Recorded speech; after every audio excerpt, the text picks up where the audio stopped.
Hello students, I am Chaudhary. This is my second video for class 9 students on the chapter cell. Now in this particular chapter we are going to discuss about the different parts or the organelles of the cell. In the previous video we have discussed about the introduction, what a cell is and its shape, size, etc. Now if we look at the different parts of the cells, we can classify them into three heads. The cell boundary, which is a cell membrane in all type of cells, and some cells have an extra boundary that is called the cell wall. Then the cytoplasm, which is the main inner matrix of the cell, in which you will find the various types of organelles. Now these organelles have different functions. We call the cell as a independent or fundamental structural unit of life. It has an independent existence. So we can compare these organelles to the different organs of an individual. Like how we have, our body has different organs, they carry out different functions so we can survive. Similarly, for a cell, these different organelles carry out different functions and therefore they can survive as an independent unit. That's why when you break down the cell, then it does not remain fundamental unit or functional structural unit anymore. Why? Because some of the other of these organelles might not be present. Then the particular function will not be carried out. Coming to the first cell organelle is the cell boundary is the cell membrane or the plasma membrane. Understand that it is the outermost covering of all the cell. Every living cell must have a plasma membrane. Without that it cannot be a cell. Here let me tell you, when we talk about virus, recall there was a big confusion. Is virus living or not living? Now, do you know what a virus is made up of? It is made up of a protein code and some genetic material inside. It does not have any membrane. Since it does not have any membrane covering, therefore it cannot be a structural functional unit. It cannot function by itself. Only when it enters inside another host cell, another cell which we call as a host, then it can use the machinery functions of the host cell and carry out its own function. That's why we say when it is outside the host, then you can consider it as a non-living. However, it can function as a living cell only when it is inside the host cell. Coming back, this cell membrane, its primary function is to separate the external environment from inside the cell. So it acts like a boundary, very important. This particular membrane is called as a selectively permeable membrane. Please understand this word. This word is often confused with another word called as semi-permeable membrane. Please understand the difference. Permeability means allowing things to pass through. When we call something as a semi-permeable, then it means out of a solution, it allows either only the solute to pass or only the solvent to pass. But when it is selectively permeable, the word selectively means it allows only selected substance to pass through it. So it permits only selective substances to enter or exit the cell. Very important, it often comes in the exam. Why do you call it as a selectively permeable membrane? Therefore, it allows diffusion or osmosis of substances. We will come to the meaning of these words in my future slides. It is also flexible in nature. Flexible means it allows the change in the shape. We call amoeba. It carries out engulfing of food. How? By changing the shape of the plasma membrane. So it can change the shape of plasma membrane, form pseudopodia and then engulf things which are there in its vicinity. So endocytosis is the process of engulfing food, which is somewhat like this. You can see this is actually a membrane. And this plasma membrane is forming a kind of, you can see, infolding. Because of this infolding, certain substances outside is getting trapped inside the cell. The structure of cell membrane, its composition was first described by Singer and Nicholson, two scientists who called it as a lipid bilayer membrane. They found that the main composition of cell membrane are certain lipid molecules which are like fat molecules and some proteins. This is a structure. The diagram is not there in your textbook, so I am showing you a structure. This has two layers. You can see this yellow part. This is an upper layer. This is a lower layer. Two layers of lipids. So we call it as a lipid bilayer. And then these are certain protein channels. These are channels which allow substances to pass through it.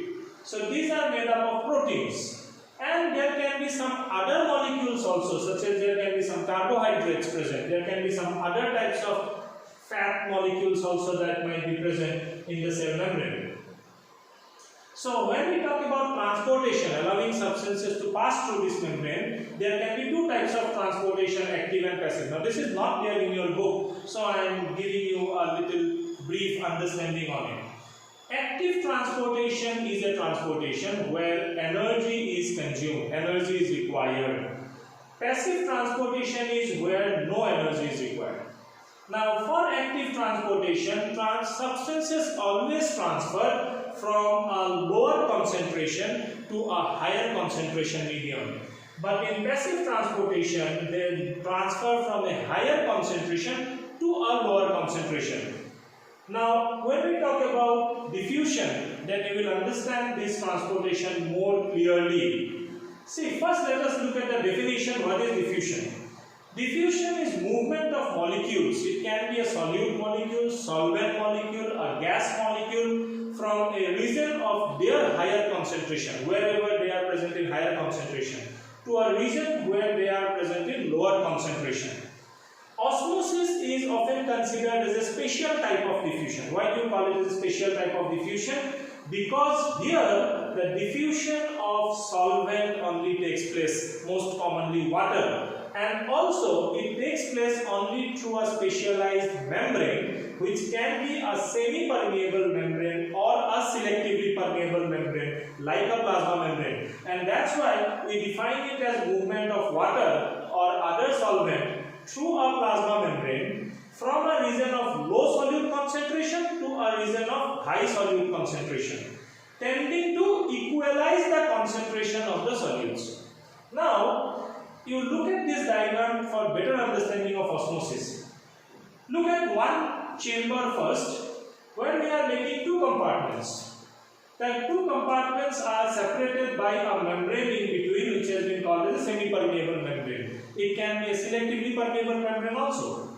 See, in this compartment, there is sugar molecules, these larger ones, and there also you have sugar molecules. So obviously, in this compartment you have lesser sugar molecule, here more. So solute concentration is more where? In the second compartment. Water concentration, here we feel that it is similar. Same amount of water is present. Looks like the level is maintained. But when we look at concentration point of view, water concentration here is more because solute concentration is less.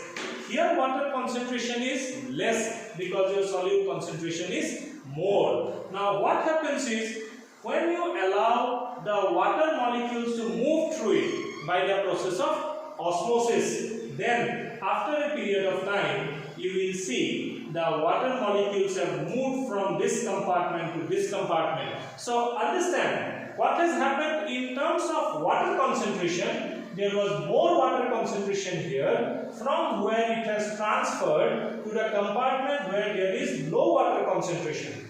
In terms of solute, we see water has moved from low solute concentration to high solute concentration, and that is what is written.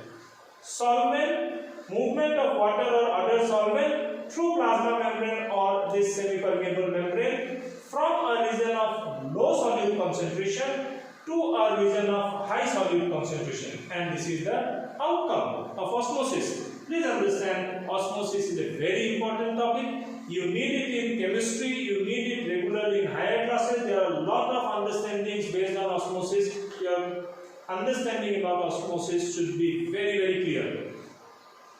Now there is two types of osmosis in terms of cell: endosmosis, exosmosis. This is very simple to understand. Endo, inside; exit, go out. So endosmosis, water enters the cell, exosmosis, water exits the cell. So when water will enter inside the cell, then the cell will obviously swell up. When the water will exit the cell, then the cell will obviously shrink.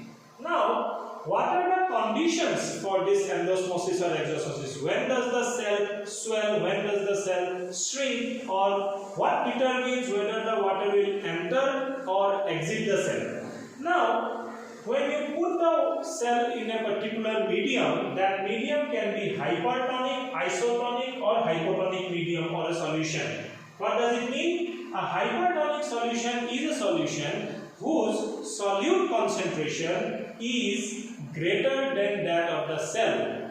Hypo means less. So hypotonic solution is a solution whose solute concentration is lesser than that of the cell.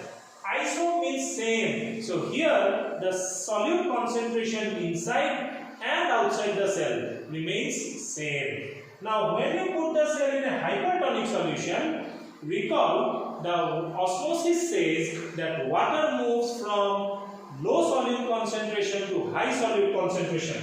Hypertonic solution means the solution outside has greater concentration, but inside the cell it is lesser concentration. So the water will move out more and more. But plasma membrane allows both way movement of water. So there will be exosmosis, water moving out, as well as endosmosis, water moving in. However, the rate of exosmosis will be greater than the rate of endosmosis.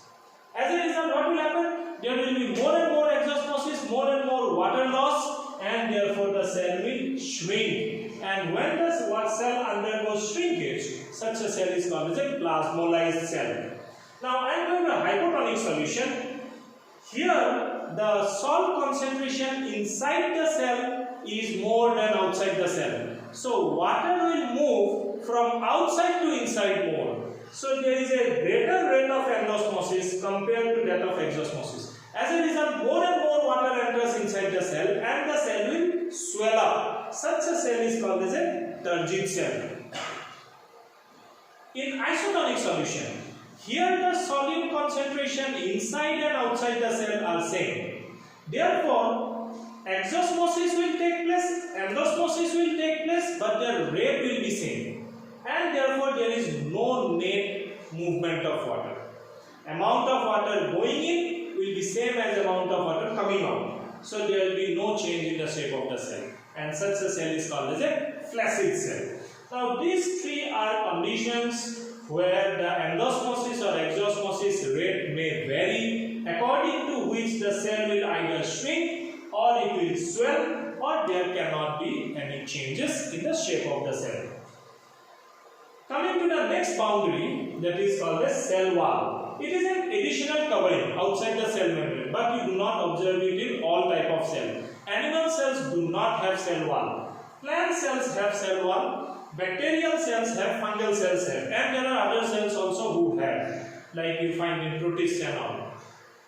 It is a non-living component of the cell, and it is always made up of some type of carbohydrates. If we look at the main composition, cellulose is the main composition. It's a very complex carbohydrate. Then there are other similar compounds like hemicellulose, pectin, and lignin, which you also find. But remember that these are the compositions of plant cell wall. However, fungal cell wall is not made up of these things. That is again another type of carbohydrate called as chitin. Bacterial cell wall is also made up of a type of carbohydrate which is called as a mucopolysaccharide. Functions of cell wall is to provide rigidity to the cell. It prevents the bursting of the cell when it swells, does not allow the cell to burst out, and it gives plant cells an additional protection against external conditions such as temperature, high wind speed, atmospheric moisture, etc. etc. When we talk about cell wall and the topic before, that is transportation of water, we see a phenomenon known as plasmolysis in cell. What is plasmolysis? It is the phenomenon of shrinkage of cell components away from the cell wall when the cell is kept in a hypertonic medium. If you see, this is called as plasmolysis. So you call it as a plasmolysed cell. Here the water has moved out. So you see this cell, this inner membrane, this green part is the cytoplasm, which is surrounded by a plasma membrane. What has happened here is the plasma membrane has undergone shrinking. So all the inner cell contents has moved away from the cell wall, leading to shrinkage of the cell. So such a phenomenon is called as plasmolysis. Then coming to the second component, second part of the cell, that is cytoplasm. What is it? It's the inner part, which is liquid or a jelly-like substance that is present. The main composition is water, where various things are mixed, such as various proteins like antibodies, enzymes, hormones, etc. Salts and minerals are also present. There are various cell organelles that we are going to discuss next, which are floating in this cytoplasm. Now, what is the function of cytoplasm? Understand, this is a liquid medium whose main function is to provide or act as a medium for biochemical reactions to take place. This is a medium where reactions can take place. Without a medium, reactions cannot take place. Also, it allows intracellular transportation of substances. Now, there are different cell organelles. The first and most important, the most prominent cell organelle that we are going to discuss in this video is the nucleus. It is the most prominent cell organelle and it is often present almost in the center of the cell. Not so in case of plant cells, but other cells it is almost present in the center. It is a darkly stained body in the cell, and this is actually an electron microscope picture of a nucleus, only a nucleus. If you see its components, it is surrounded by a nuclear membrane. It's a double layered membrane, and inside matrix is called as nucleoplasm, which is again a liquid material present inside the nucleus. Inside that, it has the most important substance, which is called as chromosome. Now, here we find students often having confusion. When we ask them what is present inside the nucleus, we get various answers. Some say chromosome, some say chromatin, some say DNA, some say genes. So there are different words that we get. So please understand what it means. See, this is the DNA structure. DNA means deoxyribonucleic acid. What is it? It's a molecule. It's a complex chemical molecule. Now, this is the structure of that complex chemical molecule. Obviously, something that you cannot see with your naked eyes. In fact, there is no microscope on this world that can show you a DNA molecule. But these DNA molecules undergo condensation along with certain proteins. These round spherical structures that you see are proteins. As a result of which they become some thread-like structures. These thread-like structures are called as chromatin. An entangled mass of thread-like structures which get organized. They undergo further organization to form some rod-shaped structures. That is how under microscope they look like. These rod-shaped complex structures are called as chromosomes. Please understand, chromosome, chromatin are not different. Only when they are not condensed, they are called as chromosome, chromatin. When they undergo condensation associated with various proteins, then you call it as chromosomes, which are thick and rod-shaped structures. What are genes then?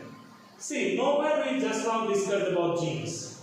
But genes are actually nothing but within this DNA, there are some part of the DNA. Remember, not the entire DNA. It's only certain part of DNA which carries the most important genetic information, which is responsible for the different characters. Your appearance, your overall behavior, your structure, your inside the body, how it is, everything is determined by the genes which are present in this DNA, which are nothing but certain part of the DNA. They are a functional part of the DNA. Non-functional part of the DNA is not called as genes. So this is the understanding of inside the nucleus, what is chromosome, what are genes, and what is chromatin material. In bacteria, however, These genetic material are naked, means they are not surrounded by any nuclear membrane. You see, this is a diagram. These are the thread-like chromatin fibers, but they are not surrounded by any nuclear membrane. That's why this is not called as a nucleus, it is called as a nucleoid. And based upon the type of genetic material, the cells are classified as prokaryotic and eukaryotic cells. Function of nucleus. Chromosome, they carry genetic information for different characters in organisms. That is what we discussed. They carry this information from one generation to next generation. Now you look like your father, you look like your mother, your nose are like your father, your eyes are like your mother. As soon as you are born, the first thing that your surrounding people will do is compare your characters with your parents' characters. And on what basis do they do that? Because they actually look similar. Now, why is it that you look similar to your parents? Because you get those characters of your parents through their genes, and those genes we know are present in the chromosomes. Now they also play a very vital role in the division of the cell. We will have a discussion about cell division in the next video. They direct the various biochemical activities which takes place inside the cell, and they also determine what a cell develops into in future. I told you some time back, prokaryotic, eukaryotic cells. We can classify cells based upon the type of genetic material that is present inside. When the genetic material is membrane bound, it should be not membrane bound. I am sorry, this is wrong. Genetic material is not membrane bound, so we call it as not well organized. Then you call it as a prokaryotic cell. And when nucleus is well organized, that is, it is bound by nuclear membrane, you call it as eukaryotic cell. In prokaryotic cell, the word pro actually means primitive, and the word karyon means nucleus. So these are some of the first formed cells in the nature, which are very simple cells and quite small in size also. In case of eukaryotic cell, the karyon again means nucleus, but U means true type or advanced type or the new type. So they are usually larger than the prokaryotic cell. Prokaryotic cells have various other organelles which are absent in prokaryotic cells, called as membrane bound organelles, but they are present in eukaryote. In simple word, we can say no membrane bound organelles are present in prokaryotic cell. That is why even genetic material is not membrane bound. This is wrong here, and other organelles are also not membrane bound. In fact, there are no such organelles present which will have membrane surrounding. The chromosome is usually single in prokaryotic cells, and they can be circular in nature. In eukaryotic cells, there can be more than one chromosome, and they are usually not circular, rather linear in nature.